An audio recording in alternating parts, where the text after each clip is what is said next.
El primer movimiento que es el deslizamiento. El deslizamiento es un movimiento simple en el cual las superficies, mayormente planas de los huesos, se mueven hacia adelante o hacia atrás, como en el caso del movimiento de deslizamiento de mano, que se la mano en los intercarpianos genera y permite movimiento hacia un lado, hacia otro lado, los intercarpianos, y hacia adelante, desde atrás. Los movimientos angulares. Estos se reproducen en un incremento o una disminución en el ángulo de un hueso en el cual está articulado. Mayormente los más importantes y conocidos es la flexión, extensión, flexión lateral, hipertensión, aducción, circunducción, y a continuación vemos un angular es un movimiento en el cual se reproduce el aumento o la disminución de un ángulo entre dos huesos, los cuales se encuentran articulados. Y de angular encontramos desde la cabeza, la cual es la articulación atlanto-occipital. Ubicamos nuestra cabeza y la primera que encontramos es flexionar, alejar la cabeza de la línea media, flexionar, extender, regresar y volver a alejar hacia atrás, que se llama hiperextensión. Y nos encontramos con la articulación de nuestro hombro, la cual se encuentra en flexionar, extender, extensión, regresando a la línea media, y hiperextensión, volviendo a alejar la línea media hacia atrás. También se encuentra nuestro codo, la articulación del codo, la cual se ubica en el brazo, nuestro brazo. Si pasamos a alejar la línea media, se llama como extensión, extendemos, y si pasamos más cerca de la línea media, se llama flexionar. Bueno, yo les voy a enseñar tres tipos de movimientos, lo que es la flexión, la extensión y la hiperextensión. Y bueno, vamos a comenzar con la mano, que pueden ser los huesos entre el radio, el escafoide, el poligonal y el piramidal, que es la articulación en la cual va a estar unida, va a ser la articulación radiocarpiana. Y bueno, para estos movimientos van a ser flexión, extensión e hiperextensión. Vamos a ponernos como en posición medio anatómica porque no vamos a hacerlo bien. Va a ser así, extendido tu mano, así, y pues los movimientos van a ser flexión, extensión e hiperextensión. Otro ejemplo también de las articulaciones es la coxofemoral, que va a ser la parte del coxal con el fémur, que nos va a permitir hacer los mismos movimientos, que es extensión, así como estoy, flexión y hiperextensión. Y la articulación femorotibial, que nos va a constituir por el fémur, la tibia y la rótula, van a permitirnos hacer movimientos de extensión y flexión. También las articulaciones intervertebrales, que van a constituirse por las vértebras y los discos intervertebrales, van a permitirnos hacer movimientos tanto flexión lateral derecha y flexión lateral izquierda. Del hombro. En la rotación del hombro, los tres huesos que se asocian o se ven involucrados son tres principalmente. En primer lugar tenemos lo que es el omóplato, mejor conocido como escápula, el húmero y por último lo que es también la clavícula. Y se clasifican en dos tipos, medial y lateral. Como sabemos, tenemos una línea media imaginaria que atraviesa nuestro cuerpo por la mitad. Cuando estamos hablando de lateral nos referimos de que nuestros miembros superiores deben alejarse, se alejan de esta línea media, es decir, flexionándolos hacia afuera de esta manera, es decir, alejándolos del tronco. Mientras que cuando hablamos de medial, flexionamos nuestros miembros superiores hacia adentro, es decir, acercándolos a esta línea media. Lateral, medial. Siguiendo con el brazo también encontramos lo que es la articulación radiocubital. En la articulación radiocubital, como su nombre lo indica, los huesos que se ven asociados son dos principalmente, el radio y el cúbito. Y estos también se clasifican en dos tipos, supinación y pronación. Cuando estamos hablando de supinación nos referimos que las palmas de nuestras manos deben de ir volteados hacia arriba. Es decir, de esta manera. Y es fácil de identificarlos por el hecho de que cuando estamos hablando de la posición anatómica, la ponemos en práctica. Mientras que cuando estamos hablando de pronación, estamos hablando de todo lo contrario, ya que las palmas de nuestras manos deben de ir hacia abajo y el dorso de nuestra mano debe ser superior. Supinación, pronación.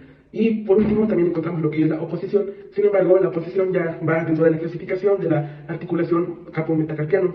Y también los huesos que se asocian con ella son dos principalmente.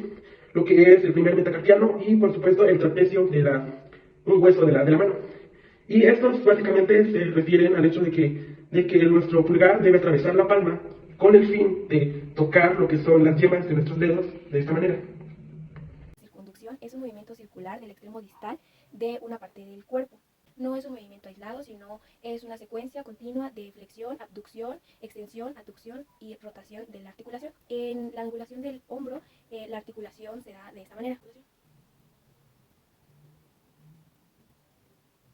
La rotación es cuando un hueso gira alrededor de su propio eje longitudinal. Un ejemplo de esta es la articulación atlaxoidea, que ocurre entre el atlas y el axis, y como ejemplo de esto es cuando sacudimos la cabeza para decir no. Un movimiento especial es el de temporomandibular, y en este está la protracción y la retracción. La protracción es el movimiento de una parte del cuerpo hacia adelante en el plano transversal, y la retracción es el movimiento de una parte del cuerpo proyectada hacia retraerse a la posición anatómica. Protracción. Retracción. Otro movimiento especial es el que ocurre en el tobillo, donde se hace la dorsiflexión y la flexión plantar.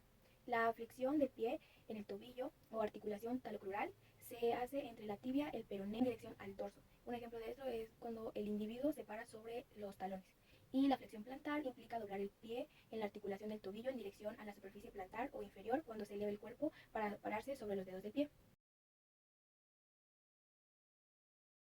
Movimientos angulares de la articulación sinovial, abducción y aducción. Empezaremos con la articulación del hombro, la cual es la articulación glenohumeral. Está conectada con la cavidad glenoidea y el húmero. Abducción es cuando alejamos el brazo del tronco, y abducción es cuando vuelve a la misma posición pegada al tronco.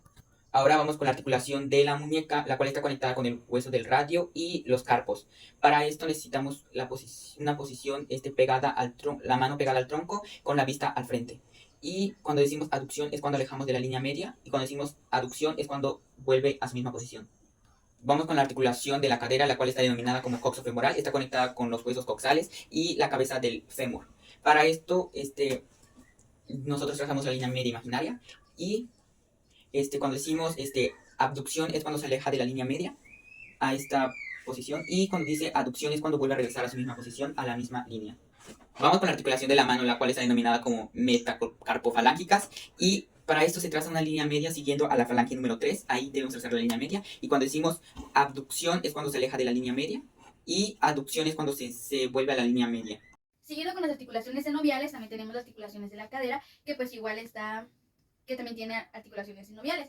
En este caso es la parte del extremo distal de una parte del cuerpo, que es el fémur y la cadera, que nos permite dar un movimiento en círculos como este. Siguiendo con los movimientos, también tenemos el movimiento de rotación, que es medial al fémur, a la cadera, que en este caso es así. Acomodamos nuestros pies así y hacemos una línea imaginaria que va a ser la forma media, que en este caso es esta. Entonces hacemos el siguiente movimiento: lateral, medial, lateral, medial, y es el movimiento de rotación. Ahora vamos con los movimientos especiales de la articulación sinovial. En este caso es el temporomandibular, que igual se utilizan dos huesos, que es el temporal, que está acá, y la mandíbula. Hacemos dos movimientos, que es depresión y elevación. La depresión es cuando nosotros hacemos nuestra depresión, es la mandíbula hacia abajo, así, haciendo, la mandíbula hacia abajo. Ahí solo utilizamos el hueso de la mandíbula. Y la elevación es cuando nosotros apretar los dientes. Y ahí hacemos uso del hueso temporal y de la mandíbula. Y es depresión con la boca abierta y elevación con la boca cerrada apretando los dientes. Ahora vamos con el movimiento de las intertarsianas. Intertarsianas, que ahí se ocupan dos movimientos: interversión y eversión, que solo inversión y eversión, que solo cambia una letra. Entonces hay que tener mucho cuidado ahí porque es inversión y eversión. En este caso, la inversión es con los pies, se utiliza de igual manera el hueso del tarso y la tibia. Entonces es inversión y eversión. Inversión y eversión, que de igual manera lo hace la articulación sinovial.